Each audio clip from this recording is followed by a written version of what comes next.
ನಮ್ಮ ಜಿಲ್ಲೆಯ ಪಕ್ಷದ ಒಂದು ಗೌರವವನ್ನು ನಮ್ಮ ನಿಖಿಲ್ ಕುಮಾರಸ್ವಾಮಿಯವರು ಸ್ವೀಕರಿಸಿದ್ದಾರೆ. ಅವರಿಗೆ ನಮ್ಮ ಜಿಲ್ಲೆಯ ವತಿಯಿಂದ ಅಭಿನಂದನೆಗಳನ್ನು ಸಲ್ಲಿಸ್ತಾ ಇದ್ದಾರೆ. ಎಲ್ಲರಿಗೂ ಅವಕಾಶ ಮಾಡಿಕೊಡ್ತೇನೆ, ದಯಮಾಡಿ ಸರ್ಕಾರ ಮಾಡಬೇಕಂತ ಹೇಳಿ ವಿನಂತಿಸಿಕೊಳ್ತೇನೆ.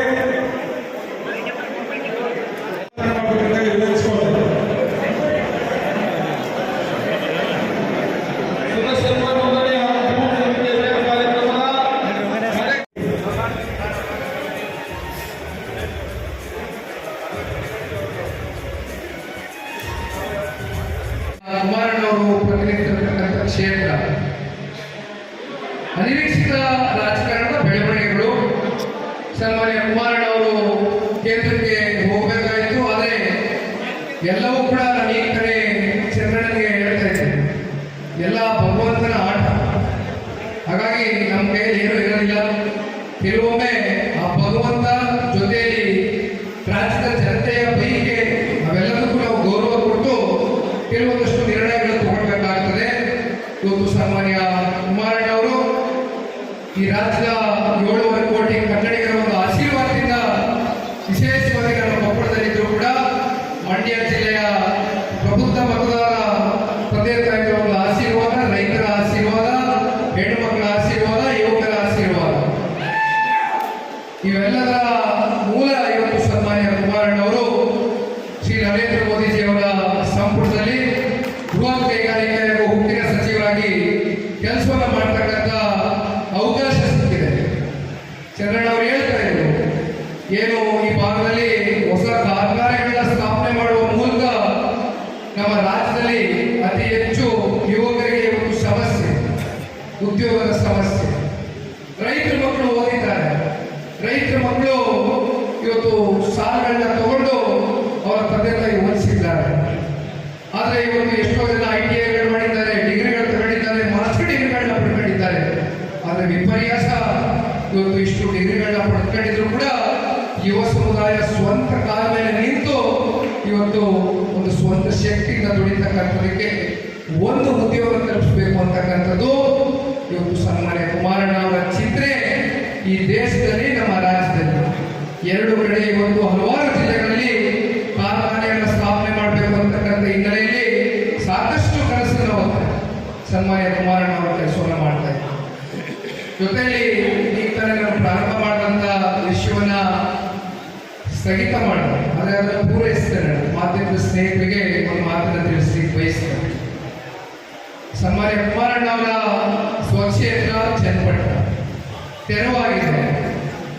ಇಂಥ ಒಂದು ಸಂದರ್ಭದಲ್ಲಿ ರಾಜಕೀಯವಾಗಿ ಇವತ್ತು ಸನ್ಮಾನ್ಯ ದೇವೇಗೌಡರಿಗೆ, ಸನ್ಮಾನ್ಯ ಕುಮಾರಣ್ಣ ಅವರಿಗೆ ಜನ್ಮವನ್ನ ಕೊಟ್ಟಿರ್ತಕ್ಕಂಥ ಜಿಲ್ಲೆ ಅಂದರೆ ಅದು ರಾಮನಗರ ಜಿಲ್ಲೆ. ಸಹಜವಾಗಿ ಅಲ್ಲಿ ನಮ್ಮ ಕಾರ್ಯಕರ್ತರುಗಳು ಅವರ ಒಂದು ಬೈಕೆ, ಅವರ ಒಂದು ಅಭಿಲಾಷೆ, ಚನ್ನಪಟ್ಟಣದಲ್ಲಿ ನಮ್ಮದಾದಂಥ ಕೆಲವೊಂದಷ್ಟು ಸಾಂಪ್ರದಾಯಿಕ ಮತಗಳು JDS ಚಿಹ್ನೆಯಲ್ಲಿ ಇರ್ತಕ್ಕಂಥದ್ದು. ಅದಕ್ಕೆ ಬಹುಶಃ ಮೂಲ ಕಾರಣ ಸನ್ಮಾನ್ಯ ದೇವೇಗೌಡ ಸಾಹೇಬ್ರ ಏನು ದೂರದೃಷ್ಟಿ ಇದ್ದಂಥದ್ದು. ಇಗ್ಲೂರು ಅಣೆಕಟ್ಟನ್ನ ಕಟ್ಟಿರ್ತಕ್ಕಂಥದ್ದು ಸನ್ಮಾನ್ಯ ದೇವೇಗೌಡರು. ಇವೆಲ್ಲವೂ ಕೂಡ ಅಲ್ಲಿರ್ತಕ್ಕಂಥ ಭಾಗದ ರೈತರು, ಹಿರಿಯರ ಮನಸ್ಸಿನಲ್ಲಿದೆ. ಹಾಗಾಗಿ ನಾನು ಹೆಚ್ಚು ಪ್ರವಾಸ ಚನ್ನಪಟ್ಟಣದಲ್ಲಿ ಕೈಗೊಳ್ಳತಾ ಇರ್ತಕ್ಕಂಥದ್ದು ನಮ್ಮ ಪಕ್ಷದ ಕಾರ್ಯಕರ್ತರಿಗೆ, ನಿಮ್ಮ ಜೊತೆಯಲ್ಲಿ ಒಬ್ಬ ಕಾರ್ಯಕರ್ತರಾಗಿ ನಾನು ಇರ್ತೇನೆ. ಯಾರು ಕೂಡ ಎದೆ ಕೂಡಬಾರದು. ಯಾವುದೇ ತೀರ್ಮಾನಗಳು ಕೇಂದ್ರದಿಂದ ಜೊತೆಯಲ್ಲಿ ನಮ್ಮ ರಾಜ್ಯ ನಾಯಕರು ಮಾಡಿದಂಥ ಸಂದರ್ಭದಲ್ಲಿ ನಾವು ಒಗ್ಗಟ್ಟಾಗಿ ಒಟ್ಟಾಗಿ ಯಾವ ರೀತಿ ಲೋಕಸಭಾ ಚುನಾವಣೆಯಲ್ಲಿ ಪರಸ್ಪರ ಎರಡು ಪಕ್ಷದ ಕಾರ್ಯಕರ್ತರುಗಳ ಒಂದು ಸಮ್ಮಿಲನ ಅತ್ಯಂತ ಆರೋಗ್ಯಕರವಾಗಿತ್ತು. ಅದರ ಒಂದು ಫಲವೇ ಇವತ್ತು ರಾಜ್ಯದ ಜನತೆಯ ಒಂದು ಆಶೀರ್ವಾದವನ್ನು ಪಡೆದ. ಇವತ್ತು ಜನತಾದಳ ಪಕ್ಷ ಹಾಗೂ ಭಾರತೀಯ ಜನತಾ ಪಾರ್ಟಿಯ ಮೈತ್ರಿಯನ್ನ ಇವತ್ತು ರಾಜ್ಯದ ಜನತೆ ಮನಸ್ಪೂರ್ವಕವಾಗಿ ಒಪ್ಪಿದ್ದಾರೆ. ಇವತ್ತು ನಾನು ಕಲ್ಯಾಣ ಕರ್ನಾಟಕದ ಬಗ್ಗೆ ಮಾತನಾಡಬೇಕಾಗ್ತದೆ. ಸನ್ಮಾನ್ಯ ಕುಮಾರಣ್ಣ ಅವರು ನನಗೆ ಯಾವಾಗಲೂ ಹೇಳ್ತಾರೆ, ಚುನಾವಣಾ ಸಮೀಪದಲ್ಲಿ, ಚುನಾವಣಾ ಕಾರ್ಯಕ್ರಮಗಳಲ್ಲಿ ಸಾಕಷ್ಟು ಜನಸಾಗರ ಸನ್ಮಾನ್ಯ ಕುಮಾರಣ್ಣ ಅವರನ್ನ ಪ್ರೀತಿಸ್ತಕ್ಕಂಥವರು ಇಡೀ ರಾಜ್ಯಾದ್ಯಂತ ಮುದ್ದಗಲಕ್ಕೂ ಮೂಲೆ ಮೂಲೆಗಳಲ್ಲೂ ಹಳ್ಳಿ ಹಳ್ಳಿಗಳಲ್ಲೂ ಇದ್ದಾರೆ. ಅದಕ್ಕೆ ಕಾರಣ ಸನ್ಮಾನ್ಯ ಕುಮಾರಣ್ಣ ಅವರು ಒಂದು 20 ತಿಂಗಳು, ಒಮ್ಮೆ 14 ತಿಂಗಳು ಈ ರಾಜ್ಯದ ಮುಖ್ಯಮಂತ್ರಿಗಳಾದಂಥ ಮಾಧ್ಯಮ ಸ್ನೇಹಿತರಲ್ಲಿ ಕೇಳಿದ್ರು, ಏನಿದೆ ನಿಮ್ಮ ಕೊಡುಗೆ ಕಲ್ಯಾಣ ಕರ್ನಾಟಕಕ್ಕೆ? ಮಾಧ್ಯಮ ಸ್ನೇಹಿತರಿಗೆ ನಾನು ಹೇಳಿ ಬಯಸ್ತೇನೆ, ಇವತ್ತೇನು ರೈತರ ಸಾಲವನ್ನು ಮಾಡಿದ್ರು 2013 ಹಾಗೂ 2018 ನೆನೆಸ್ಕೊಳ್ಳಿಕ್ಕೆ ಇಷ್ಟಪಡ್ತೇನೆ.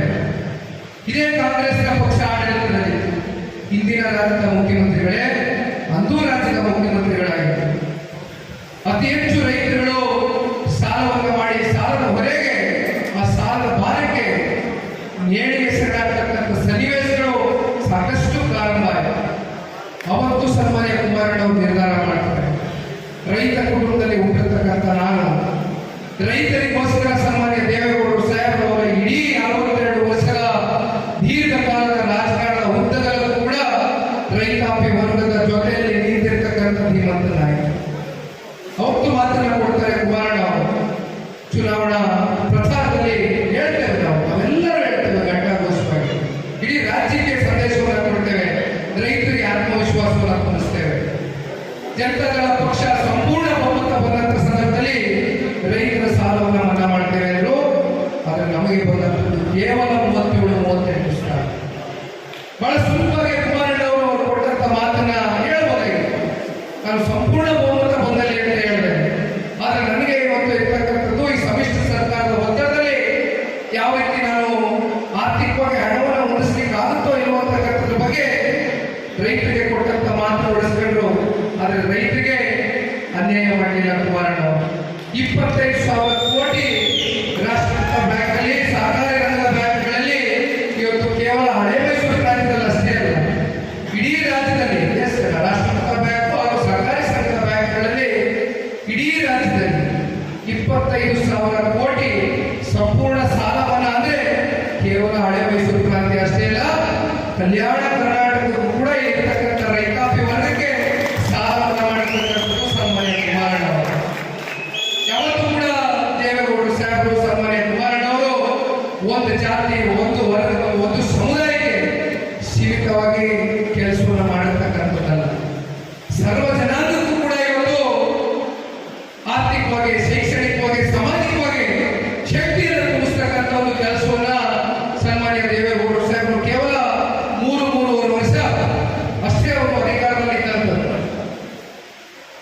ಇನ್ನು ದೀರ್ಘಕಾಲ ಅವರು ವಿರೋಧ ಪಕ್ಷದ ನಾಯಕರಾಗಿ ರಾಜ್ಯದಲ್ಲಿ ಕೆಲಸವನ್ನ ಮಾಡಿದ್ದಾರೆ. ಒಂದ್ ಕಡೆ ಕುಮಾರಣ್ಣ ಕೇವಲ 34 ತಿಂಗಳು, ಒಮ್ಮೆ 20 ತಿಂಗಳು, ಇನ್ನೊಂದು 14 ತಿಂಗಳು. ಆನ್ಕೋಡ್ ಹನುಮಂತಪ್ಪನವರು ಅಣ್ಣವರು ಒಬ್ಬ ಯುವಕನ ಮೇಲೆ ಬಹಳ ವಿಶ್ವಾಸ ಇಟ್ಟಿದ್ದಾರೆ, ಪ್ರೀತಿ ಇಟ್ಟಿದ್ದಾರೆ, ಹರಿಸಿದ್ದೇನೆ ಅಣ್ಣ ವೇದಿಕೆ ಮೇಲೆ. ಆದ್ರೆ ನಾನು ಒಂದು ಮಾತು ಹೇಳ್ತೇನೆ ಅಣ್ಣ, ನನ್ನ ಒಬ್ಬ ಈ ಪಕ್ಷದ ಕಾರ್ಯಕರ್ತನಾಗಿ ನನ್ನ ಒಂದೇ ಚಿಂತೆ, ಇವತ್ತು ಸನ್ಮಾನ್ಯ ಕುಮಾರಣ್ಣವರಿಗೆ ಇರ್ತಕ್ಕಂಥ ದೂರದೃಷ್ಟಿ, ಈ ರಾಜ್ಯದಲ್ಲಿ ಪಂಚರತ್ನ ಅಂತಕ್ಕಂಥ ಕಾರ್ಯಕ್ರಮಗಳ ಮೂಲಕ ಕಳೆದ ಚುನಾವಣೆಯಲ್ಲಿ ಇಡೀ ರಾಜ್ಯ ಪ್ರವಾಸ ಮಾಡಿದ್ರು. ಪ್ರತಿ ಪಂಚಾಯಿತಿ ಮಟ್ಟದಲ್ಲೂ ನಮ್ಮ ಹಳ್ಳಿ ಮಕ್ಕಳು ಇವತ್ತು ಗೌತಮಿ ಅಂತ ಯಾವ ಒಂದು ಸಣ್ಣ ಪುಟ್ಟ ಬಂತು, ಒಂದು ಹೆಣ್ಮಗಳು ಮಾತಾಡ್ಸ್ಕೊಂಡು ಹೋಯ್ತು, ಏನು ಓದ್ತೀನಿ ಮಳೆ, ಕನ್ನಡ ಅಂತ ಮಗಳು, ಏನು ಓದ್ತೀನಿ ಅಂದ್ರೆ ನೀವು ಎಷ್ಟನೇ ಕ್ಲಾಸ್ ಓದ್ತಿದ್ದಿ, ಏನ್ ತರಬೇತಿ ಅಂತ ಕೇಳಿದ್ರು. ಪಾಪ ಹೆಣ್ಮಗಳಿಗೆ ಹೇಳಿ ಗೊತ್ತಾಗಲಿಲ್ಲ.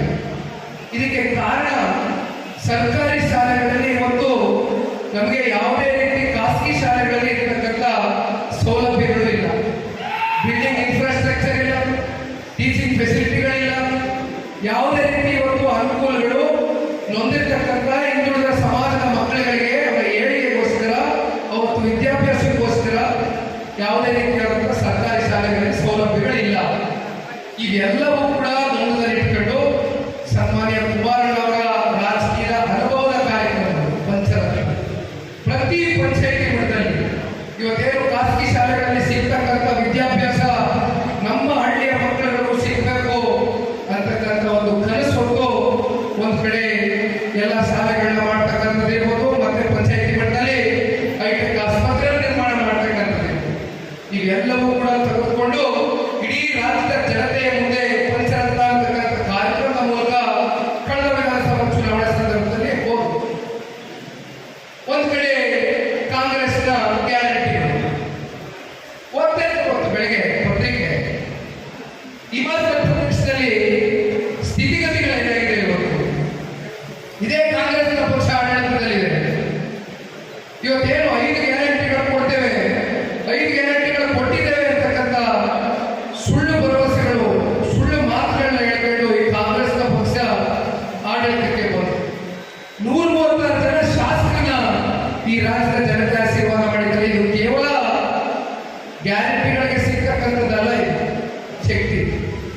ಪಟಪಟೆ ಹೇಳ್ತಾ ಇದೆ.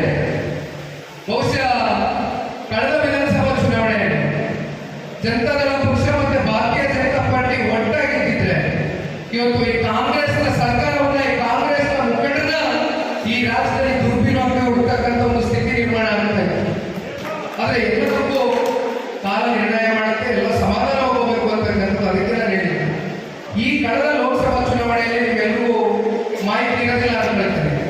ಹತ್ತತ್ರ 144 ಅಸೆಂಬ್ಲಿ ಸೆಗ್ಮೆಂಟ್ಸ್ ಅಂದ್ರೆ ಇವತ್ತು MLA ಕ್ಷೇತ್ರಗಳು, 144 MLA ಸೆಗ್ಮೆಂಟ್ ಕ್ಷೇತ್ರಗಳಲ್ಲಿ ಜನತಾದಳ ಪಕ್ಷ ಮತ್ತೆ ಭಾರತೀಯ ಜನತಾ ಪಾರ್ಟಿ ನಾವು ಮುಂದಿದ್ದೇವೆ. ಅಂದ್ರೆ ಲೆಕ್ಕ ಹಾಕಿ, ಇವತ್ತು ಚುನಾವಣೆ ಆದ್ರೆ 224 ಕ್ಷೇತ್ರದಲ್ಲಿ ಕನಿಷ್ಠ ಪಕ್ಷ 170-180 ಸ್ಥಾನ ಜನತಾದಳ ಪಕ್ಷ ಭಾರತೀಯ ಜನತಾ ಪಾರ್ಟಿ ಮುಟ್ಟದ್ರೆ ಈ ರಾಜ್ಯದ ಜನತೆಯ ಒಂದು ಆಶೀರ್ವಾದ ಪಡೆಯುವ ಮೂಲಕ ಮತ್ತೊಮ್ಮೆ ನಮ್ಮ ತಂಡವರೇ, ನಾನೊಬ್ಬ ಕಾರ್ಯಕರ್ತನಾಗಿ ಸನ್ಮಾನ್ಯ ಕುಮಾರಣ್ಣ ಅವರ ದೂರದೃಷ್ಟಿಯನ್ನ ಬಹಳ ಹತ್ತಿರದಿಂದ ನೋಡಿದ್ದೇನೆ. ಸಾಕಷ್ಟು ನನಗೆ ಮನೆಗೆ ಬಂದಾಗ ಚಿಕ್ಕ ವಯಸ್ಸಲ್ಲ, ಅವಾಗ ಚಿಕ್ಕ ವಯಸ್ಸು ಹೋದ್ರೆ ಕಾಲೇಜ್ ಹೋಗ್ತಾ ಇದ್ದೆ, 16-17 ವರ್ಷದ ಹುಡುಗ. ತಂದೆಯವರಿಗೆ ಸಮಯ ಇರ್ತಾ ಇರಲಿಲ್ಲ. ನಿಮಗೆ ಗೊತ್ತು 20 ತಿಂಗಳು ಯಾವ ರೀತಿ ಕಳೆದ್ರು ಅಂತ. ರಾತ್ರಿ ಎಷ್ಟೊತ್ತೇ ಆಗಿ ನಮ್ಮ ತಂದೆಯ ಬಾಂಧವ್ಯ, ನಾನು ಇದಕ್ಕೆ ಒಪ್ಪನೆ ಮಗ, ನಿಮಗೆಲ್ಲ ಗೊತ್ತಿದೆ. ನನ್ನ ಅವರ ಒಂದು ಬಾಂಧವ್ಯ ಯಾವ ರೀತಿ ಅಂದರೆ ರಾತ್ರಿ ಎಷ್ಟೊತ್ತೇ ಆದರೂ ಕೂಡ ಅದು 2 ಗಂಟೆ ಆಗಲಿ, 3 ಗಂಟೆ ಆಗಲಿ, 1 ಗಂಟೆ ಆಗಲಿ ನಾನು ನಮ್ಮ ತಂದೆ ಮಾತಾಡಿಸಿ ಕಳ್ತಾ ಇದ್ದೀನಿ. ಅವಾಗ ನಮ್ಮ ತಂದೆಯವರು ಯಾವಾಗಲೂ ಹೇಳೋರು, ಇವತ್ತು ನಾನು ಹಳ್ಳಿಗೆ ಹೋಗಿದ್ದೇನೆ, ಇಂಥ ಪರಿಸ್ಥಿತಿಯಲ್ಲಿ ನಮ್ಮ ಜನ ಬದುಕ್ತಾ ಇದ್ದಾರೆ, ಅವ್ರನ್ನ ಏನಾದರೂ ಮಾಡಿ ನಮಗೆ ಸಿಕ್ಕಿರ್ತಕ್ಕಂಥ ಈ ಒಂದು ಕಾಲಾವಕಾಶದಲ್ಲಿ ಜನಗಳಿಗೆ ನನ್ನ ಶಕ್ತಿ ಮೀರಿ ಸೇವೆ ಮಾಡಬೇಕು ಅಂತಕ್ಕಂಥ ಸಾಕಷ್ಟು ವಿಷಯಗಳ ಬಗ್ಗೆ ನನಗೆ ತಿಳುವಳಿಕೆ ಮೂಡಿಸ್ತಾ ಇದ್ರು ನಮ್ಮ ತಂದೆಯವರು. ಬಹುಶಃ ಇಂಥ ಒಬ್ಬ ಸರಳ ಸಜ್ಜನಿಕೆ ಇರ್ತಕ್ಕಂಥ ವ್ಯಕ್ತಿ, ಇಂಥ ಹೃದಯ ವೈಶಾಲ್ಯತೆ ಇರ್ತಕ್ಕಂಥ ಒಂದು ವ್ಯಕ್ತಿ ಈ ರಾಜ್ಯಕ್ಕೆ ಈಗಲೂ ಕೂಡ ಅನಿವಾರ್ಯತೆ ಇದೆ. ಇವತ್ತು ಕೂಡ ಕುಮಾರಣ್ಣ ಈ ರಾಜ್ಯಕ್ಕೆ ಅನಿವಾರ್ಯ. ಅವರು ಇವತ್ತು ಕೇಂದ್ರದ ಸಚಿವರ ಕೆಲಸ ಮಾಡ್ತಾ ಇದ್ದಾರೆ, ಈ ದೇಶ ಈ ರಾಜ್ಯವನ್ನು ಪ್ರತಿನಿಧಿಸ್ತಾ ಇದ್ದಾರೆ. ಹೌದು, ಆದರೆ ಪ್ರತಿಯೊಬ್ಬ ಕಾರ್ಯಕರ್ತನ ಬಯಕೆ, ನಾನೊಬ್ಬ ಕಾರ್ಯಕರ್ತನಾಗಿರ್ತೇನೆ, ಸನ್ಮಾನ್ಯ ಕುಮಾರಣ್ಣ ಅವರ ಒಂದು ದೂರದೃಷ್ಟಿ, ಒಂದು ದೂರ ಕಲ್ಪನೆ, ಇವತ್ತು ಈ ರಾಜ್ಯವನ್ನು ಕಟ್ಟತಕ್ಕಂಥ ಒಂದು ಬದ್ಧತೆ, ಒಂದು ಕಾಳಜಿ, ಇವತ್ತು 5 ವರ್ಷಗಳ ಕಾಲ ಸನ್ಮಾನ್ಯ ಕುಮಾರಣ್ಣ ಅವರು ಈ ರಾಜ್ಯದಲ್ಲಿ ಮುಖ್ಯಮಂತ್ರಿಗಳಾದ್ರೆ ಈ ಕೂಡ ಸಾಧಿಸತಕ್ಕಂಥದಕ್ಕೆ ನಮಗೆ ಅನುಕೂಲ ವಾತಾವರಣ ಸೃಷ್ಟಿಯಾಗ್ತದೆ ಅಂತಕ್ಕಂಥದ್ದು ಈ ಸಂದರ್ಭದಲ್ಲಿ ನಂಬಿದ್ದೇನೆ. ಹಾಗಾಗಿ ನನಗೆ ವಯಸ್ಸಿನ ಚಿಂತಿದೆ. ನಾನು ನಾಳೆ ಚುನಾವಣೆಯಲ್ಲಿ ರೆಡಿ ಇಲ್ಲ. 3.25 ವರ್ಷ ಇರ್ಬೋದು, 3 ವರ್ಷ ಇರ್ಬೋದು, 2 ವರ್ಷ ಇರ್ಬೋದು, ಮುಂದಿನ ವಿಧಾನಸಭಾ ಚುನಾವಣೆ ನನಗೆ ಗೊತ್ತಿಲ್ಲ. ಆದರೆ ನನ್ನ ಮುಂದೆ ಇರ್ತಕ್ಕಂಥದ್ದು ಒಂದೇ, ಇವತ್ತು ಕೇವಲ ಹಳೆ ಮೈಸೂರು ಪ್ರಾಂತ್ಯ ಅಷ್ಟೇ ಅಲ್ಲ, ಜನತಾದಳ ಪಕ್ಷ ರಾಜ್ಯದಲ್ಲಿ ಇರ್ತಕ್ಕಂಥ 31 ಜಿಲ್ಲೆಗಳಲ್ಲೂ ಕೂಡ ಇವತ್ತು ಪ್ರವಾಸವನ್ನು ಮಾಡುವ ಮೂಲಕ ಕಟ್ಟ ಕಡೆಯ ಕಾರ್ಯಕರ್ತರನ್ನ ಗುರುತಿಸಿ ಅಧಿಕಾರ ಬಂದಂತ ಸಂದರ್ಭದಲ್ಲಿ